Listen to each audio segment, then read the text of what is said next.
Então, o TDE da aula passada falava que houve um furto, acho que num supermercado, Furto numa em uma lotérica. lotérica. Uma Uma lotérica. lotérica.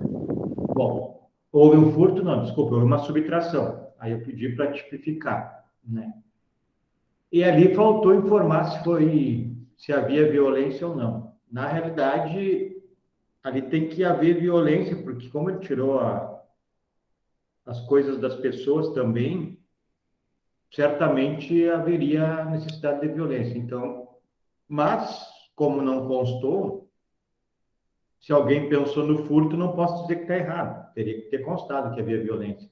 Mas o que eu queria que vocês revisassem é que num local, se houvesse a subtração com violência, por exemplo, do caixa da lotérica, e matasse duas pessoas, por exemplo, nós teríamos um roubo seguido de morte, um latrocínio.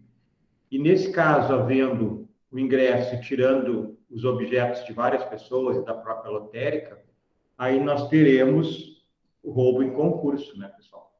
Temos roubo em concurso. Na realidade, no momento da pena, vai ficar como se fosse concurso formal imperfeito, né? Vai ser a exasperada, porque não tem como somar todas as penas. Isso se enquadra no artigo 70 do Código Penal, professor? 70 é o formal ou material? Acho que é o formal. Acho que é Aí formal. vai ser no concurso imperfeito, formal imperfeito, que é o Imperfeito. 70, segunda parte. Bom, a ideia era essa, pessoal, vocês fazerem essa revisão, que é um crime de roubo, né? Teria que ter colocado que houve violência, e como tem várias vítimas patrimoniais, porque é um crime contra o patrimônio, vai ser um crime em concurso. Se fosse, por exemplo, furtar só o caixa, só o dinheiro do caixa e matar duas pessoas, nós temos jurisprudência dizendo que é um crime de roubo, porque é um crime contra um patrimônio, não é em relação à vida das pessoas, em relação ao patrimônio. Mas como nesse exemplo que eu dei são vários patrimônios, aí nós temos o concurso. Ok? Hoje, então, nós vamos estudar os crimes, continuando, obviamente, os crimes de espécie. Nós começaremos na extorsão. Vamos ver se conseguimos avançar para a extorsão mediante sequestro. Esse crime de extorsão é bem complicado, pessoal. É bem difícil de fazer a diferenciação para o roubo. Oi, Mariana, quer falar? Oi, professor, tá me escutando? Estou. Eu só queria confirmar uma coisa com o senhor que eu vi. É que ali no aula, os slides do roubo tá aparecendo como PowerPoint aula 9. E os de extorsão também tá aparecendo como aula 9. Eu não sei se foi um equívoco ou se é o mesmo número. Não, peraí.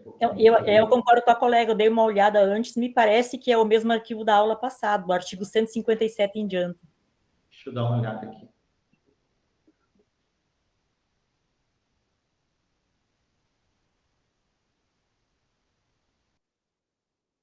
Tá, eu estou aqui. Tá, o número realmente tá o mesmo, mas são PowerPoints diferentes, não são? Vocês olharam? Eu vou verificar aqui, só um momento, professor. E eu vou editar. Vou colocar 10 aqui. Deixa eu ver, peraí.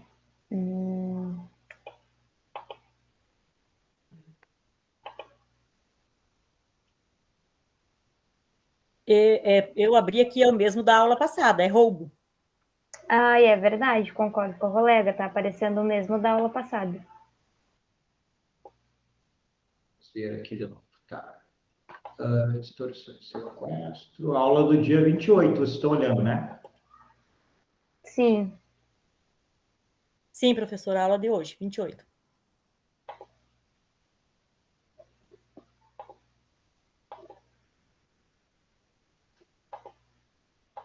Tá errado mesmo. Já vou substituir agora aqui.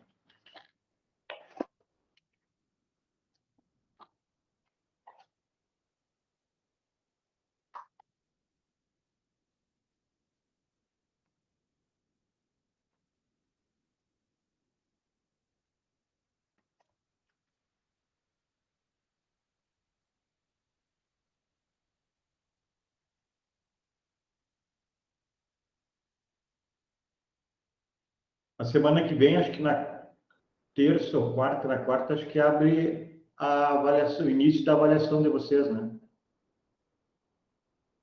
Sim, sim.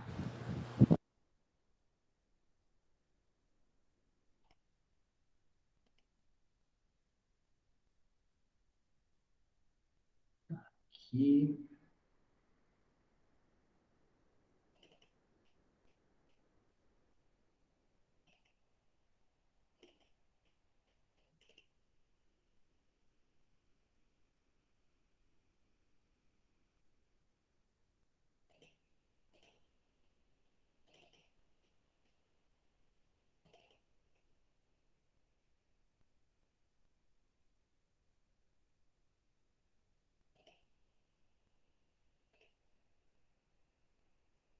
Acho que agora deu, estou salvando aí no aula.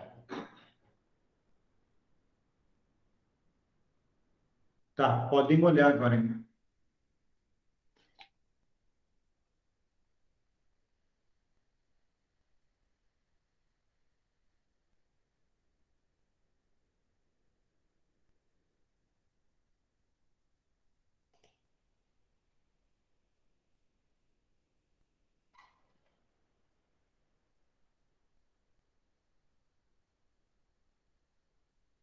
Acho que salvou, né? Vocês estão olhando?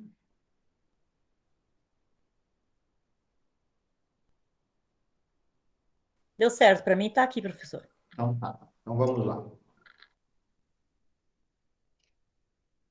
Então, eu estava falando, né, da extorsão, que é difícil de fazer a diferenciação para o roubo. A ideia de que o roubo, o sujeito usa da violência e grave ameaça e subtrai o objeto, e na extorsão, o sujeito usa de violência e grave ameaça e impõe que a vítima entregue a res, o objeto, não é bem assim. Nós vamos ver agora que isso demanda uma certa colaboração, além dessa imposição de entregar o objeto pela vítima, demanda uma certa colaboração, obviamente, essa colaboração a contragosto, mas enfim.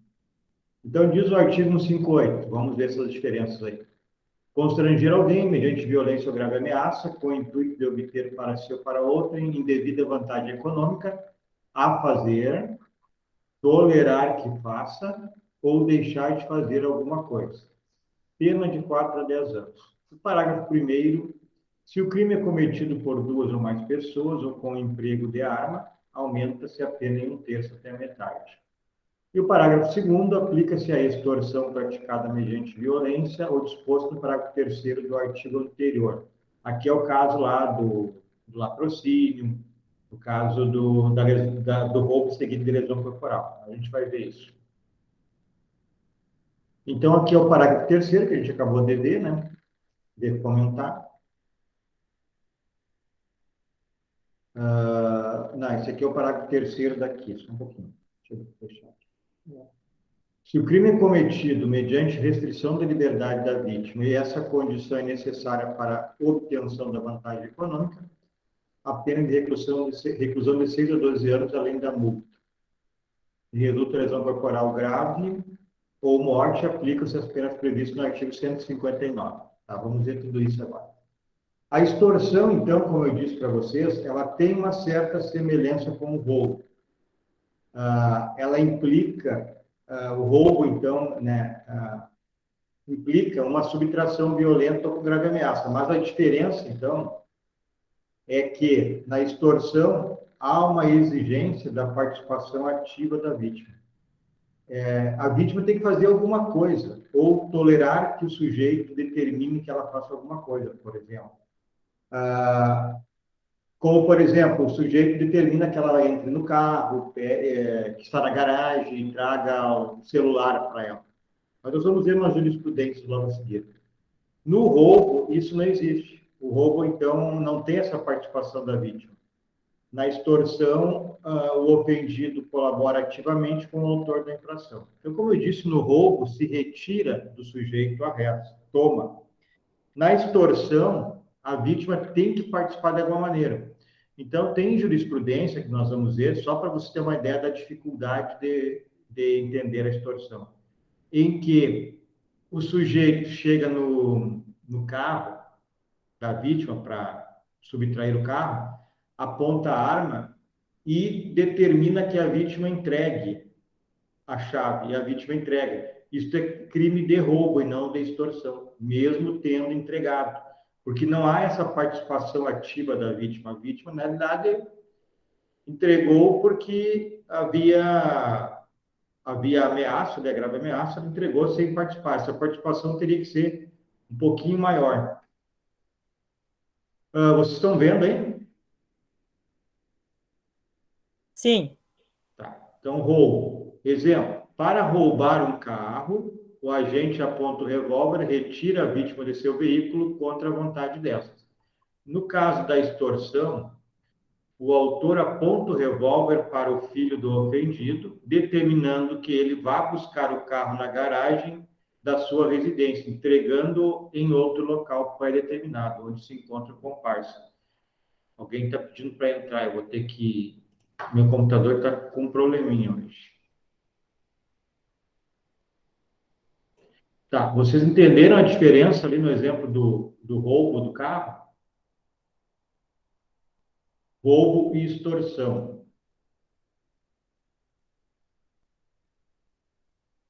No roubo, então, pelo nosso exemplo, e tem jurisprudência sobre isso, o sujeito mandou a pessoa sair do carro e pegou a chave. Determinou que ela entregasse a chave, ela entregou. Isso é considerado roubo. Roubo de carro comum, que o sujeito, a vítima entrega a chave, é roubo. Na extorsão, teria que ter uma participação maior da vítima, então, para que seja configurado o crime de extorsão. Mas não deu certo aqui.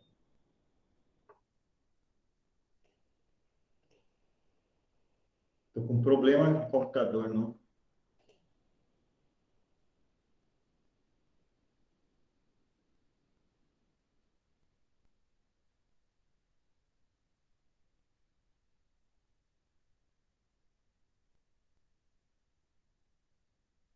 Ok.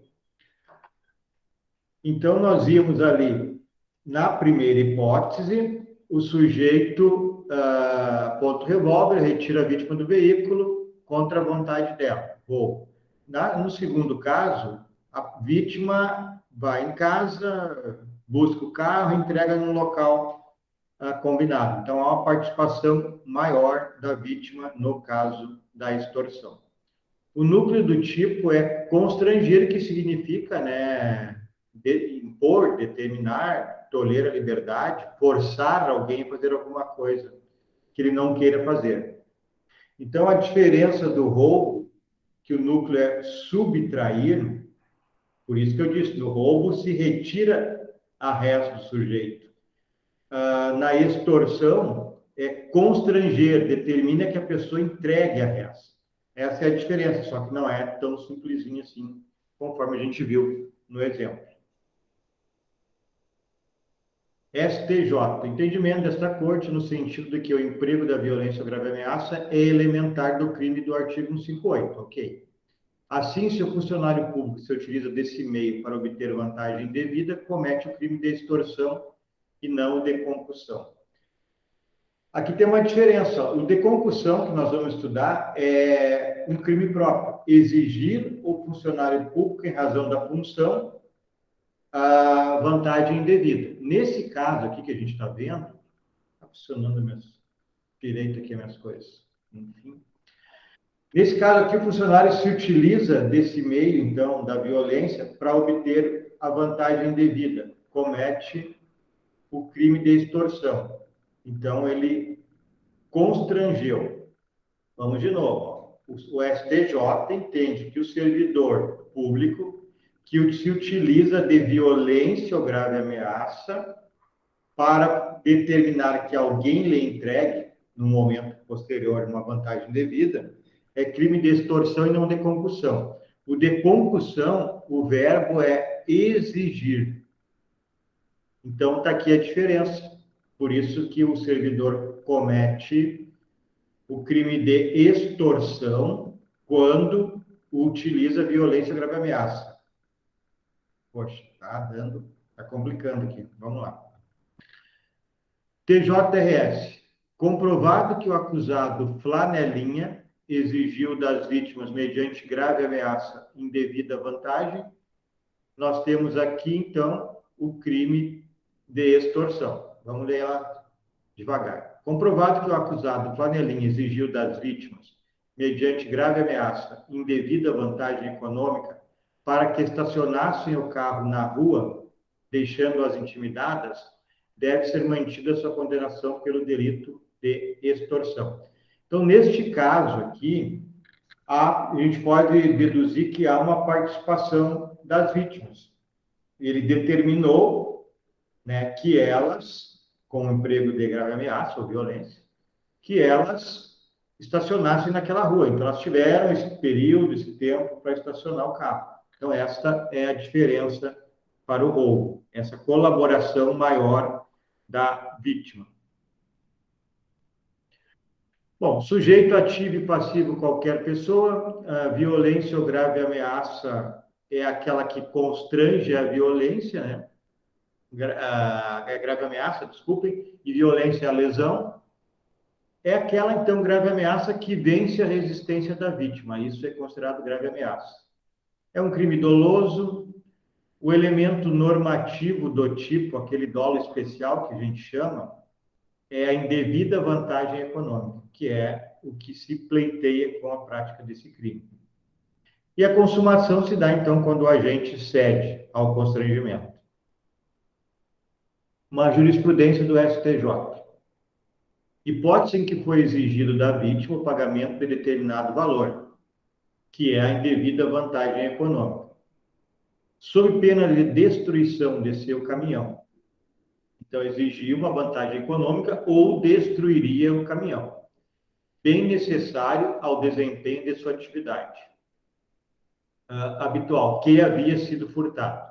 O tribunal de origem, alinhado ao entendimento deste sodalício, concluiu pela tipicidade da conduta praticada pelo agravante, na medida em que a ameaça a que se refere ao caput do artigo 158, exercida com o fim de obter indevida vantagem econômica, pode ter por conteúdo grave dano à pessoa ou aos bens. Então, isso aqui é interessante, é uma extorsão, esse crime aqui, o sujeito furtou, ou alguém furtou o veículo e depois exige pagamento para devolver. Então, o sujeito combina o lugar para entregar o dinheiro, então, extorsão para obter uma vantagem indevida. Outra do STJ. Reconhece como extorsão, olha só, isso aqui é interessante. Reconhece como extorsão ameaça de mal espiritual. A grave ameaça elementar do delito de extorsão consiste na intimidação, que atua na dimensão psicológica da vítima, considerando a influência de múltiplos fatores. Então, neste caso aqui, o tribunal considerou, então, como grave ameaça, uma ameaça espiritual. E concedeu, entendeu que o crime praticado era de extorsão. Nesse caso aqui, certamente, as pessoas dessa religião, a pessoa que cometeu o delito, ameaçou de algum mal, né, espiritual, e ela cedeu a isso, deve acreditar, enfim, nessa religião, cedeu a isso e configurou o crime de extorsão. Bom, vou compartilhar de novo aqui, meu computador está muito ruim, não sei o que houve.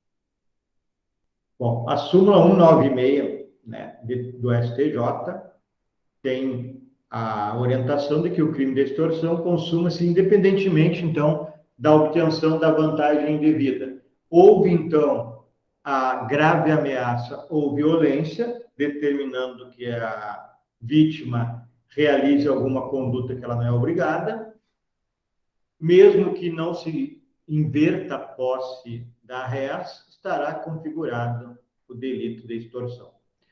O STJ está falando sobre isso, a extorsão é crime formal. Então, se é formal, aqui diz, não precisa ter a inversão da posse. Não é um crime material, não tem que ter a inversão da posse. Aqui outro igual, né? Consuma-se no local em que a violência ou a grave ameaça é exercida, com o intuito de constranger alguém a fazer ou deixar de fazer alguma coisa. Essa aqui, então, já dá uma ideia também da competência, né, para julgar esses crimes.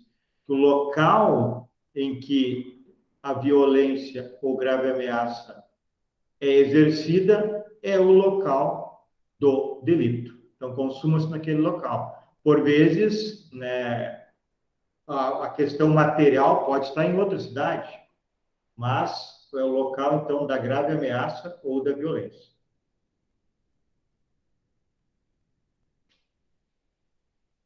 O parágrafo 1º, se o crime é cometido por 2 ou mais pessoas ou com emprego de arma, aumenta-se a pena em 1/3. Bom, 2 ou mais pessoas. Aí as mesmas coisas que eu já falei do furto. Não tem problema se identificar só uma pessoa e tiver certeza nos autos, tiver confirmado a participação de mais pessoas, 2 ou mais. Não há problema se um é inimputável, seja qual for a inimputabilidade, desde que se tenha 2 ou mais, configura esse aumento de pena. O emprego de arma de fogo é as mesmas coisas que nós vimos a semana passada, na aula do roubo, a questão da arma ter potencial lesivo, a questão da arma de brinquedo não ser mais uma causa de aumento, é a mesma coisa da semana passada. O parágrafo 2º aplica-se a extorsão praticada mediante violência, disposto no parágrafo 3º deste artigo. Então, aqui é aquela questão do latrocínio, lá no roubo, e também do roubo seguido de lesão corporal. Aí aumenta a pena. As penas vão de 7 a 18, se no latrocínio, se na extorsão resultar lesão corporal, e se resultar morte, é de 20 a 30 anos. No roubo é isso, e na extorsão também é a mesma coisa. O parágrafo 3º, se o crime é cometido, olha de novo, se o crime é cometido mediante a restrição da liberdade da vítima, e essa condição é necessária para a obtenção da vantagem econômica, a pena de reclusão de 6 a 12 anos, além da multa. Bom, pessoal, então vamos devagarinho. Se o crime é cometido mediante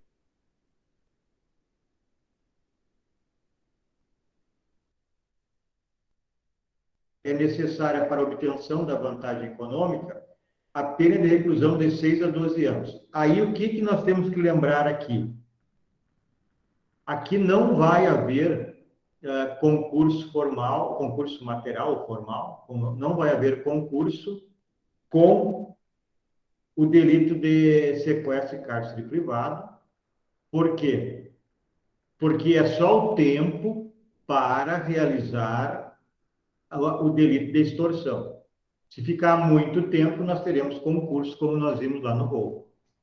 Se resulta lesão corporal grave ou morte, aí nós já vimos, né, que vai encaminhado ao artigo 159. Então, vamos ler de novo.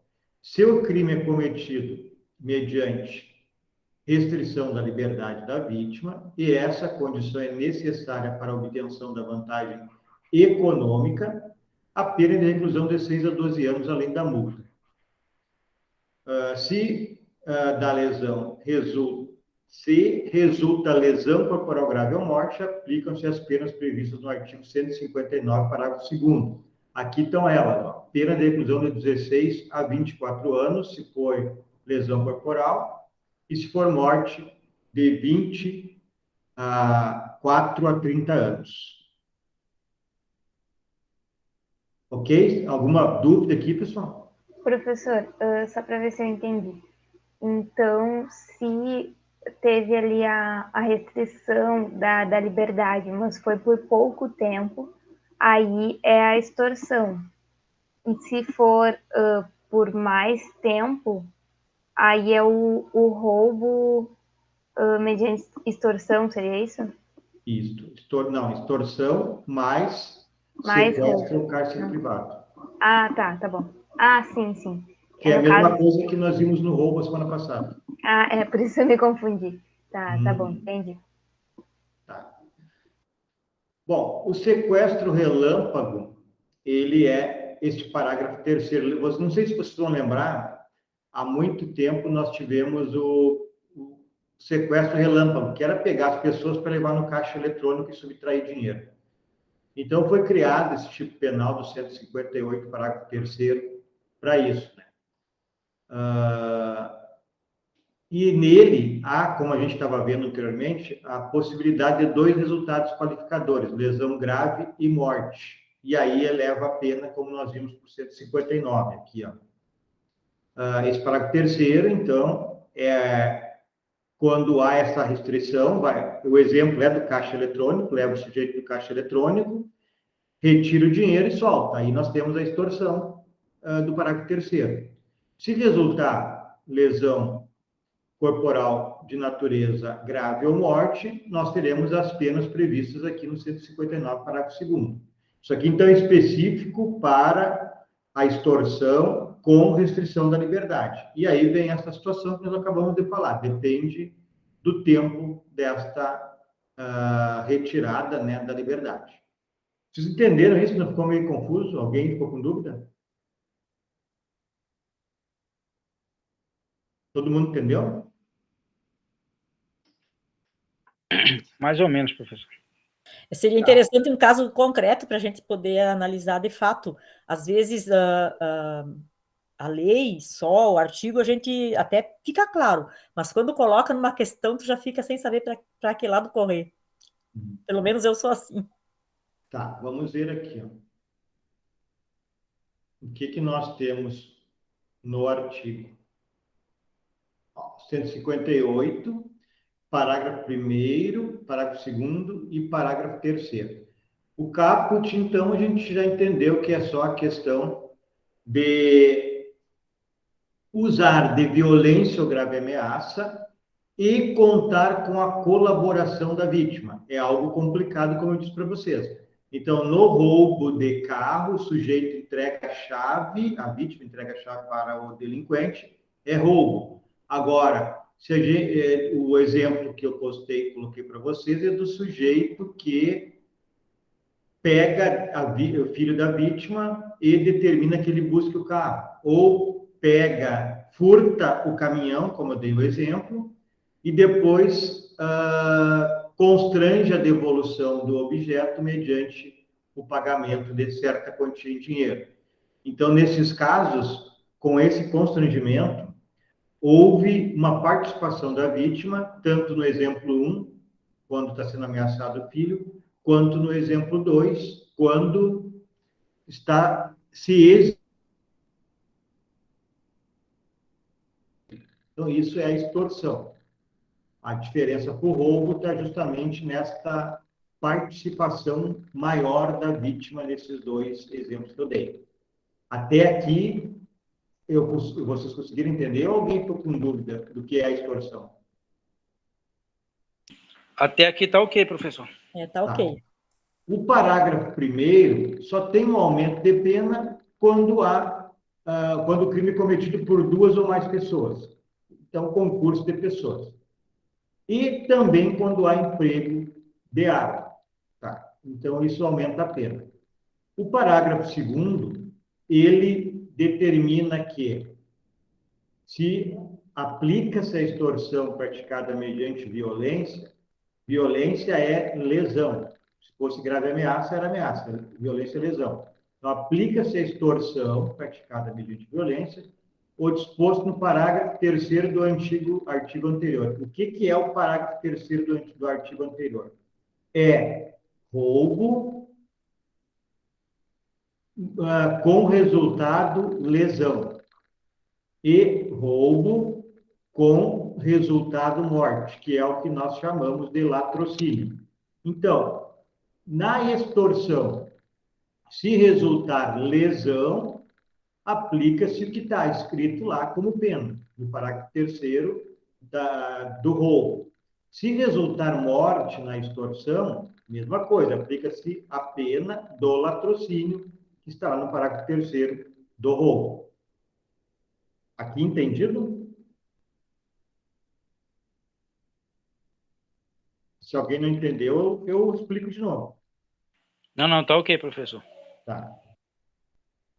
Bom, aí o parágrafo 3º do artigo 158, da extorsão que nós estamos vendo, é aquele delito em que se comete, se determina, se obriga a pessoa, por violência ou grave ameaça, a fazer alguma coisa que ela não é obrigada, que é a extorsão. Mas some-se a isso que há um período de restrição de liberdade dessa vítima. Este aqui é o exemplo do sequestro relâmpago. O sujeito, o delinquente, pega alguém na rua, por exemplo, estacionando um carro, o leva, mediante ameaça ou violência, até a agência bancária para que ele tire dinheiro no caixa eletrônico. Tirou o dinheiro do caixa eletrônico, ele bota o sujeito do carro ali e larga na primeira esquina. É isso que é o parágrafo 3º. Se o crime é cometido mediante a restrição da liberdade da vítima, e essa condição é necessária para a obtenção da vantagem econômica, haverá, então, essa pena de 6 a 12 anos. Essa primeira parte aqui, antes de entrar ali na segunda, eu vou explicar de novo. É o sequestro relâmpago, eu dei o exemplo do caixa eletrônico, pode ser um cofre, tem um cofre na empresa, pega o sujeito saindo da empresa, leva ele para dentro da empresa, ele retira o dinheiro do cofre, entrega o dinheiro para o delinquente dá uma volta, uma quadra e solta ele. Então, houve uma restrição da liberdade para cometer ou retirar a vantagem devida. Aí eu tenho um aumento de pena. Bom, quanto à restrição da liberdade, é o tempo necessário para realizar esta conduta. Tira a liberdade do sujeito para realizar a extorsão. Se ficar preso por muito tempo, aí nós teremos a possibilidade do enquadramento em outro crime em concurso, né? Sequestro e cárcere privado. Até aqui, ok? Ou alguma pergunta? Ok, professor. Tá. Aí a parte final deste parágrafo 3º, que é a extorsão com a restrição de liberdade da vítima, diz que se esta extorsão com restrição de liberdade resultar lesão corporal grave ou morte, não se aplica, como no parágrafo anterior, as penas do roubo, e sim a do sequestro. Olha aqui, acho que eu passei.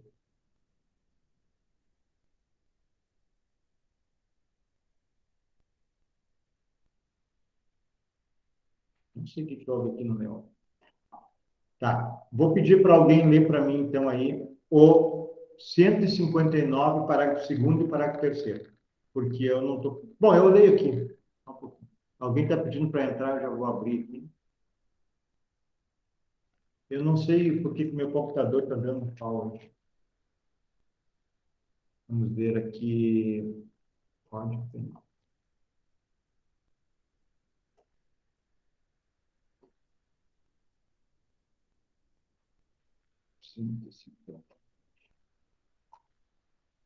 O crime do artigo 159 é extorsão mediante sequestro. Eu vou colocar aqui, compartilhar.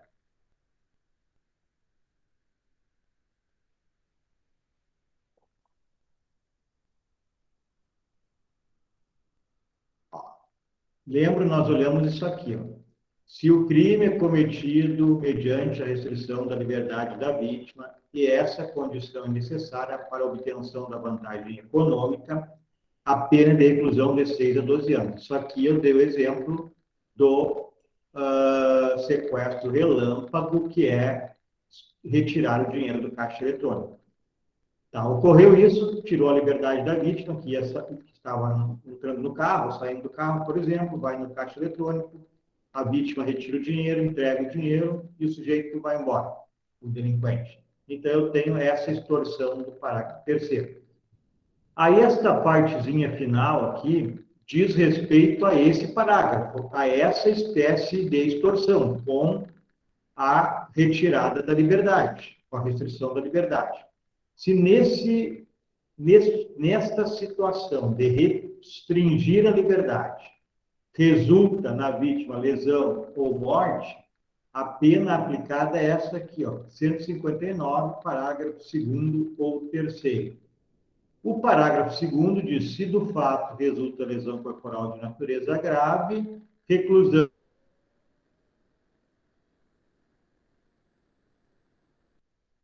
de 24 a 30 anos. Ok? Agora, conseguiram entender ou alguém ainda não conseguiu pegar direito? Para mim está tranquilo agora, professor. Tudo certinho, professor. Então tá, se não entenderam, perguntem. Enquanto isso, meu computador vai só preteando aqui a tela. Que loucura isso. Vamos voltar lá então. Deixa eu compartilhar aqui o slides.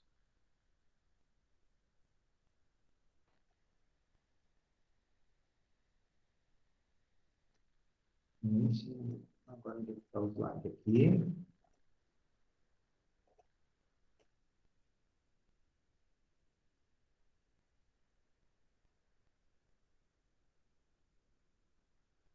Tá. Como eu deixei o outro computador de lado, já que está dando problema, e vocês estão vendo o slide? Eu não vejo vocês agora.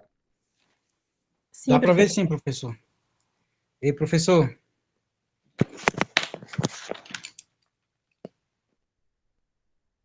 Estou ouvindo. Vou colocar o fone aqui, tá Aqui. melhor. Tá me ouvindo, professor? Agora sim. De vez em quando aqui, eu não sei se para os colegas tá sendo assim também, dá uma falhada aqui no... Mas acho que na gravação vai ficar normal, né?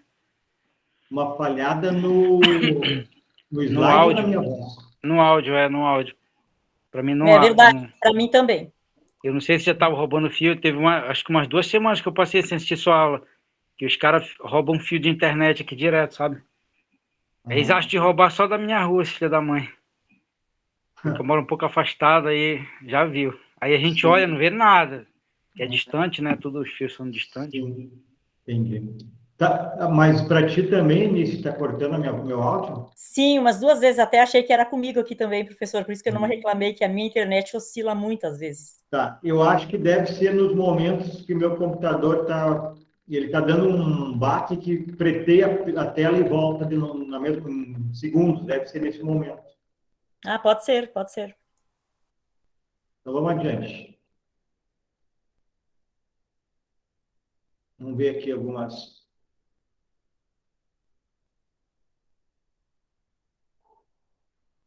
Vamos ver esse aqui. Ó. Esse aqui é do Guilherme de Souza Noite. Rodar com a vítima pela cidade, restringindo a liberdade como forma de obter a coisa almejada, contando com a colaboração do ofendido, insere-se na extorsão mediante restrição de liberdade.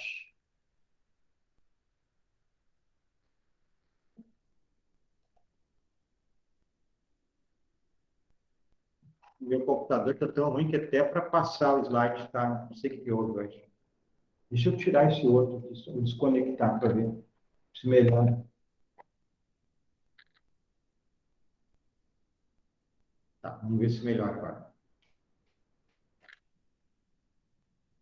Ok, agora então a gente vai para o crime de extorsão mediante sequestro. Artigo 159. Alguém quer ler para mim esse 159 para dar uma folgada?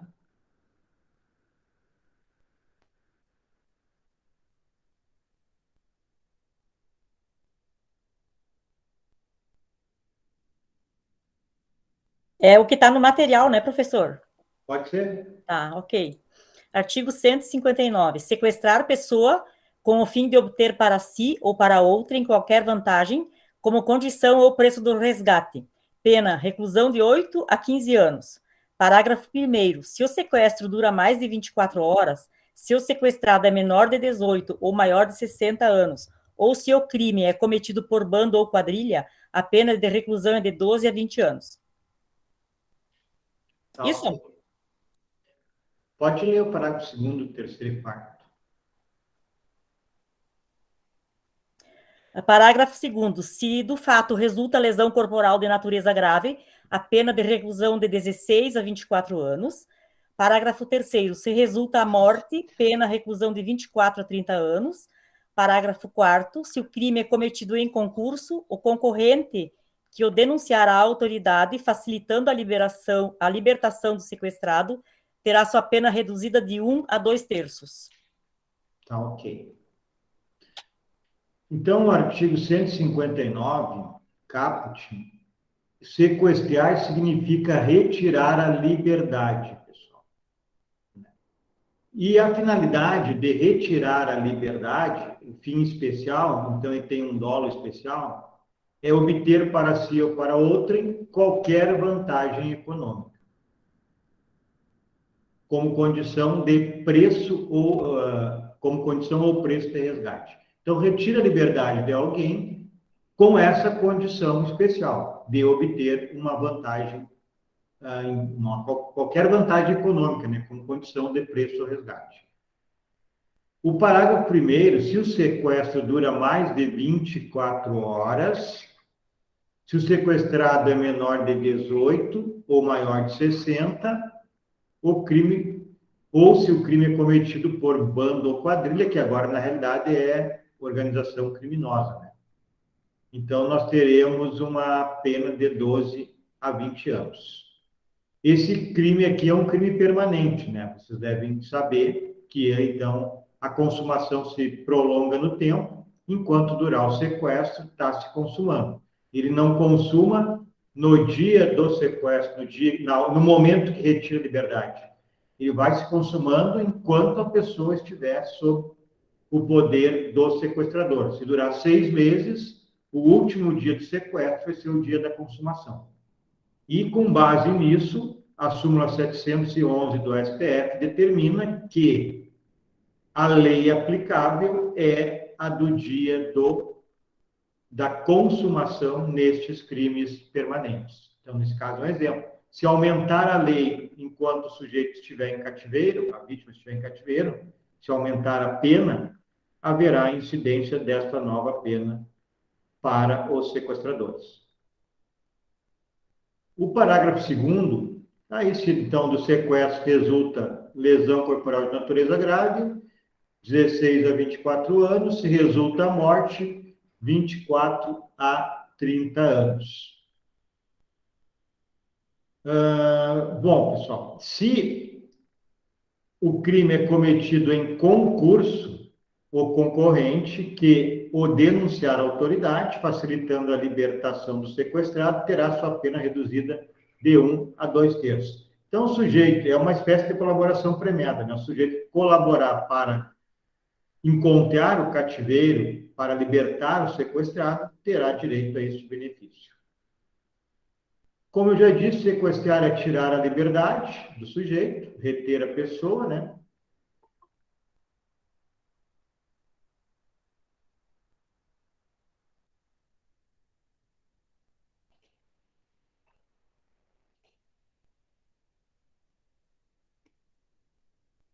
Tá, vamos de novo.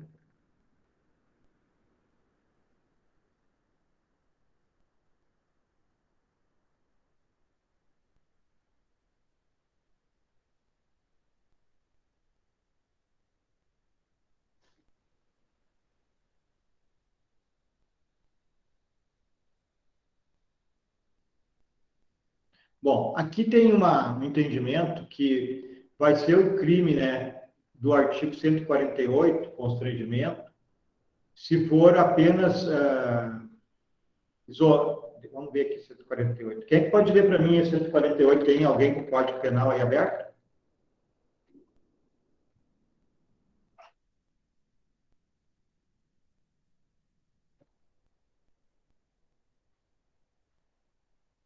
Senão eu vou abrir aqui. Já localizo aqui, professor, só um Tá. minutinho, peraí.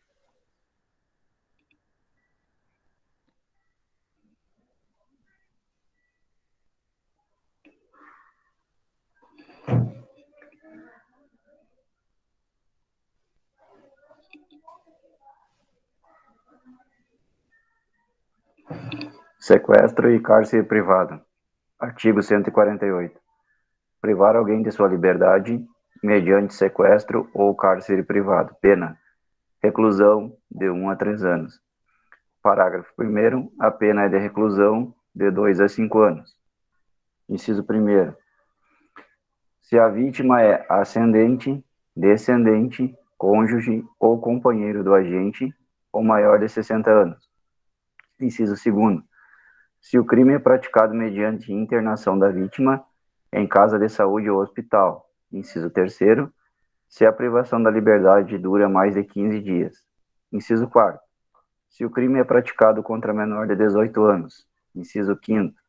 Se o crime é praticado com fins libidinosos. Parágrafo 2º. Se resulta a vítima, em razão de maus tratos ou da natureza da detenção, grave sofrimento físico ou moral, pena: reclusão de 2 a 8 anos. Tá, ok. Obrigado.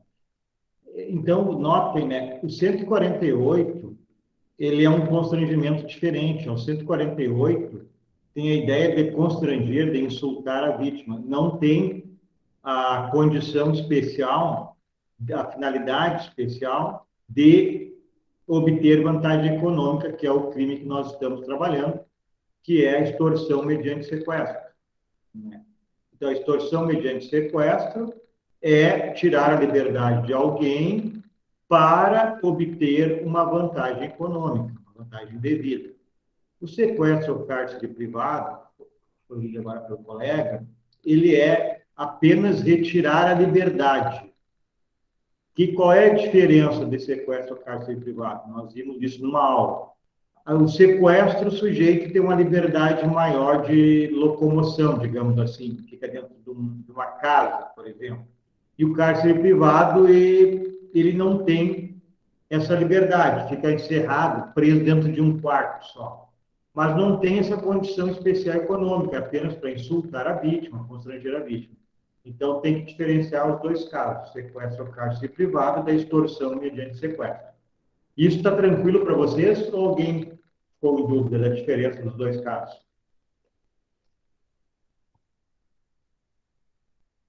Então, está tranquilo. Está tranquilo, professor. Tá. Tranquilo sim, professor. TJ Sergipe, vamos ver aqui uma jurisprudência. O tipo objetivo do delito de extorsão mediante sequestro caracteriza-se pelo impedimento, por qualquer meio, de alguém exercer o seu dinheiro, o seu direito de ir e vir, com a finalidade de obter qualquer vantagem, como condição ou preço de resgate.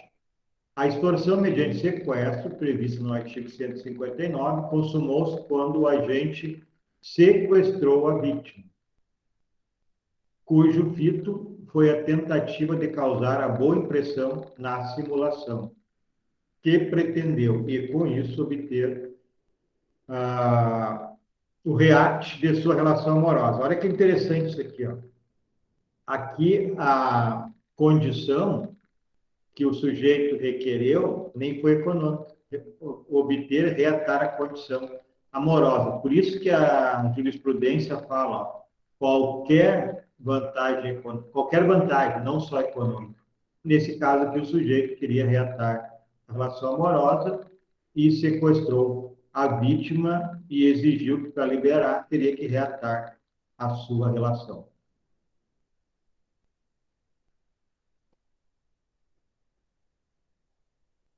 Ok. Sujeito ativo e passivo qualquer pessoa, então não há sujeito especial, não é crime próprio, né? É crime comum. O elemento subjetivo é o dolo. A consumação, como é um crime formal, no momento de privar da liberdade, já consuma. STJ. Cuidando-se de crime formal, sequestrada a vítima e exigido resgate, ocorre a consumação. ainda que não tenha conseguido a vantagem econômica almejada. Assim, havendo sequestro para obtenção da vantagem indevida, né, é mais justo punir por sequestro em concurso com exercício, desculpa, isso aqui é devida. Sequestro para obtenção da vantagem devida, então o sujeito está em dívida, tem que não pagou um carro que comprou, o antigo proprietário vai lá e toma, por exemplo. É mais justo punir por sequestro em concurso com exercício arbitrário das próprias razões. Esse crime aqui de exigir a vantagem, mesmo que a vantagem seja devida, é o crime de exercício arbitrário das próprias razões. O sujeito vendeu um carro, por exemplo, não recebe, em vez de ele entrar na justiça, ele vai lá e toma o carro. Isso é o crime de exercício arbitrário das próprias razões. Então, o NUT entende que se sequestrar alguém para forçar esse alguém a entregar a vantagem devida, entregar, no meu exemplo, o carro que ele não pagou, o NUT entende que deve, então, ter o crime de sequestro e o exercício arbitrário das próprias razões, e não sequestro mediante extorsão. Entenderam isso ou alguém ficou em dúvida? Entendemos sim, professor. E, professor, isso é parecido como os agiotas agem, né? Aqui em Santarém tem muito agiota, eles fazem isso. Os caras são meio doidos, sabe? Sim, verdade. Corajoso. Bom, o parágrafo primeiro só fala se o sequestro, né, durar mais de 24 horas, se o sequestrado é menor de 18 ou mais de 60, tem uma pena maior, ou se for cometido, né, por organização criminosa. Se a duração for superior a 24 anos, privação da liberdade da vítima tiver prazo superior a 24 anos pelo maior perigo gerado para o ofendido. Então, é isso que a gente falou. Menor de 18, sequestro de idoso, então, de 60 anos para cima, pela sua condição física, né, e mental, então se pune mais. O bando ou quadrilha, antigo bando quadrilha, né, agora associação criminosa, é lá do artigo 288 do Código Penal. Então, se reunirem-se mais de 3 pessoas para realizar o sequestro, nós teremos, então, este aumento de pena aqui que nós acabamos de ver. Aqui, cometido por associação criminosa. Até acho que eu falei organização criminosa. O nome certo é associação criminosa. Organização criminosa está na lei especial. Esta aqui é do 288, é associação criminosa. Não podemos confundir. Às vezes a gente confunde o nome. Bom, continuando, então, se deste sequestro, mediante extorsão, resultar lesão corporal de natureza grave, a pena vai até 24. Se resultar morte, vai até 30 anos de pena. Então, aqui diz, se do fato resulta lesão grave ou morte, o que significa, portanto, qualquer espécie de violência física ou moral. Exemplo, se durante um sequestro, em razão da forte pressão emocional exercida contra a vítima, privada de sua liberdade, ela sofre um ataque cardíaco e morre. Então, é a figura qualificada que nós estamos vendo. Sequestro com morte. Concurso de agentes, a gente já comentou, no roubo e aqui. Libertação do sequestrado. Requisito fundamental para ocorrer a libertação da pessoa sequestrada. Sem essa, não há aplicação do prêmio. Olha só lá aquela parte que nós vimos no parágrafo 3º, né? Se não estou equivocado. O 4º, deixa eu ver aqui.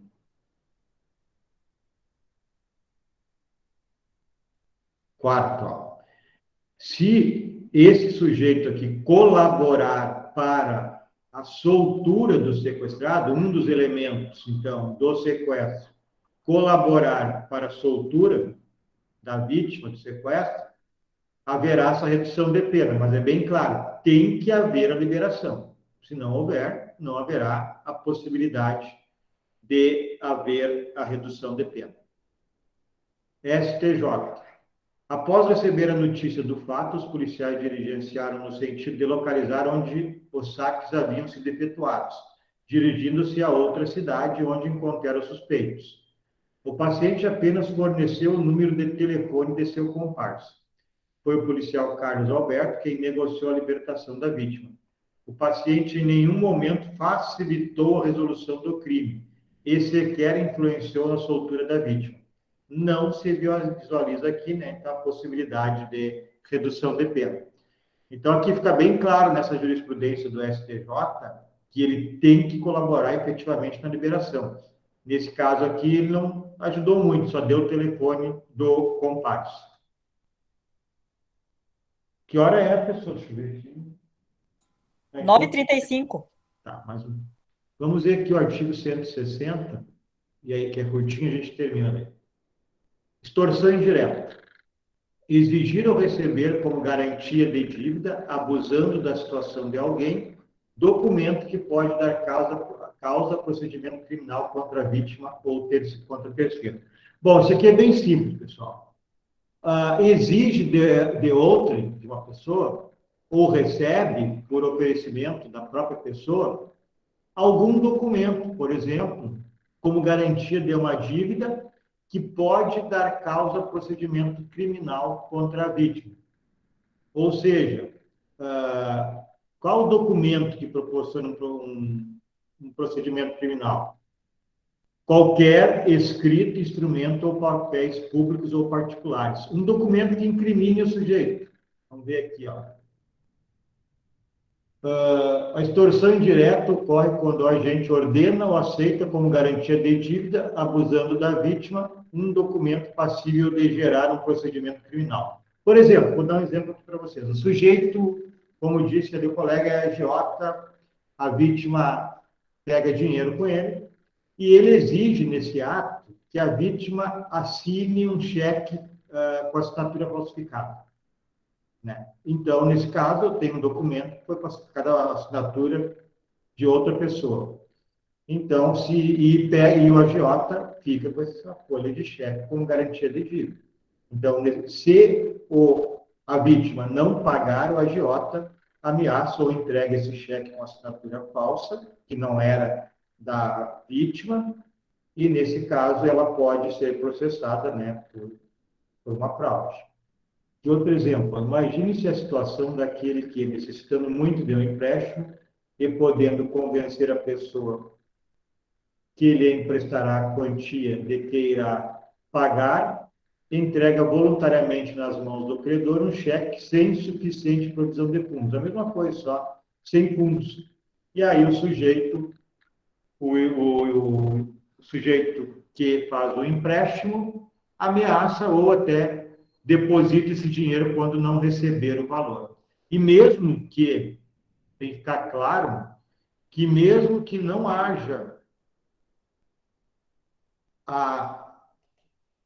deixa eu tirar aqui, mesmo que o agiota não leve esse cheque ao banco, ele já consumou. No momento em que emprestou dinheiro e exigiu qualquer documento que possa dar causa à instauração de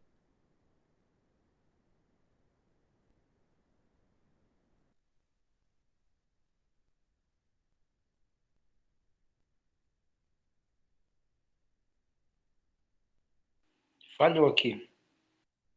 Que também falhou o áudio, professor.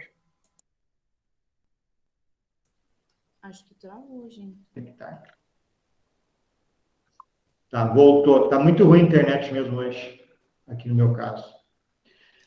Entenderam a extorsão indireta, pessoal? Alguém ficou com dúvida? Tá bem, Gabriel, tranquilo. Alguém tem perguntas? Não entendeu a extorsão indireta?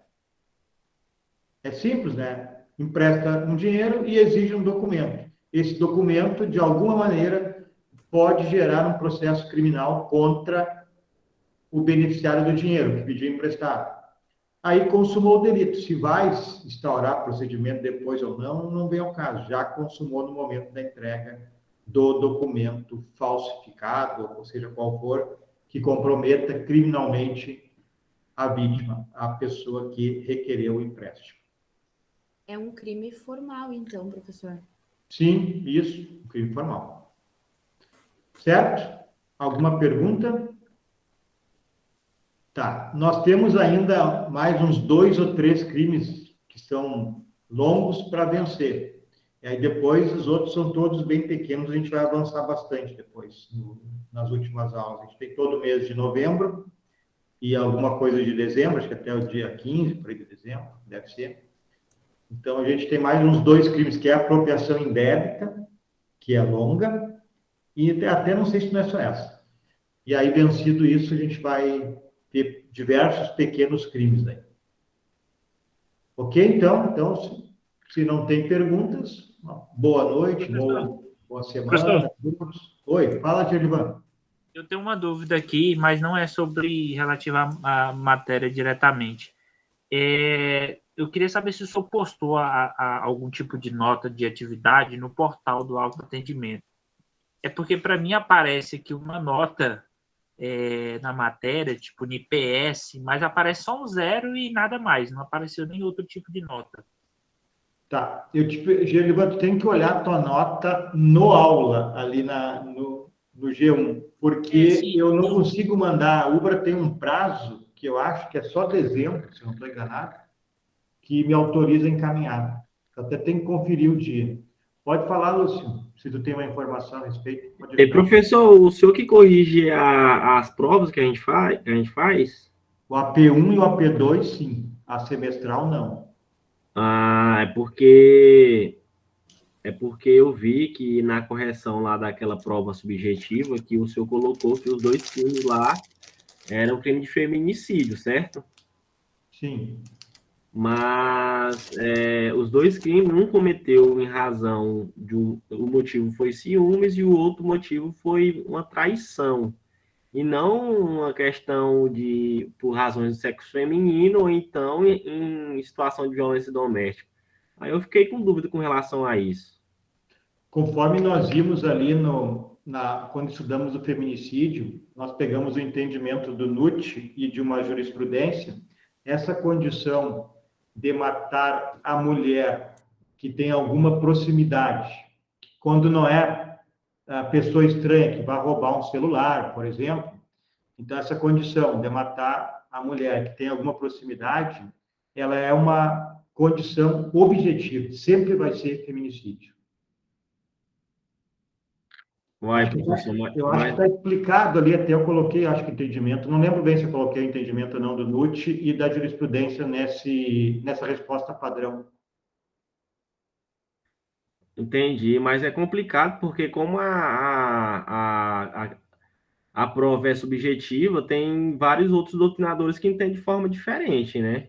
Por exemplo, o Kleber Masson, que foi o que eu utilizei, ele entende de forma diferente. E até fala que o crime motivado por razões de ciúme não pode ser nem considerado um motivo torpe ou fútil, entendeu? Porque o ciúme, dependendo da proporção dele, ele é um sentimento que acaba com a razão do ser, né, naquele momento. Então, é complicado. Sim. O ciúme, Lúcio, nós estudamos exatamente o que está falando. O ciúme nem sempre vai ser qualificador. O que nós estamos falando é do feminicídio, que para o NUT, para os tribunais, eu coloquei jurisprudência no material de vocês, é uma condição objetiva. O ciúme não, o ciúme é diferente. O ciúme pode ser homicídio simples, pode ser homicídio qualificado por motivo fútil, como tu falou, e pode ser, se for em razão da condição feminina ali, de ter uma certa proximidade, será feminicídio. Não, eu entendi. Mas a dúvida foi justamente essa, porque um eu coloquei um homicídio simples e outro privilegiado por conta das circunstâncias, né? Que ele pegou a mulher dele traindo e tal, lá no motel. Mas o meu doutrinador fazia uma diferenciação entre feminicídio, né? Que tinham que obedecer esses requisitos, e o femicídio, parece, que é o crime contra qualquer mulher. Mas, enfim, era só isso mesmo. Tá. Hoje o meu computador, eu estou com fone de ouvido e eu vi que estava complicado de eu ouvir, ele não está funcionando o fone. Está direto no computador. Lúcio, dá uma lida ali no material que eu disponibilizei para vocês. Tu já acessou aquele link do Google Site que eu passei para vocês? Não, nunca acessei, não. Tá. Dá uma acessada ali, dá uma lida, vai direto na parte do 121 do feminicídio, que ali tem diversas decisões judiciais, tem o entendimento do NUT, né, que trata disso. E aí, se mesmo assim tu não te convencer, a gente volta a conversar, não tem problema. Eu vou tentar te explicar de alguma outra forma. Não, entendi, eu li lá a justificativa, achei até plausível, mas eu fiquei meio assim, porque doutrinador muda assim, um entendimento, o olhar de um para o outro. Então é meio complicado até você acertar a questão, entendeu? Se você utilizar outro. Mas é Sim. só isso mesmo. Uhum. Tranquilo. Não, viu, Lúcio, eu não me importo, assim, por exemplo, eu usei o NUT, que ele é um doutrinador bem consagrado, né? E as decisões dos tribunais. Agora, se tu colocar uma resposta citando fontes, o autor também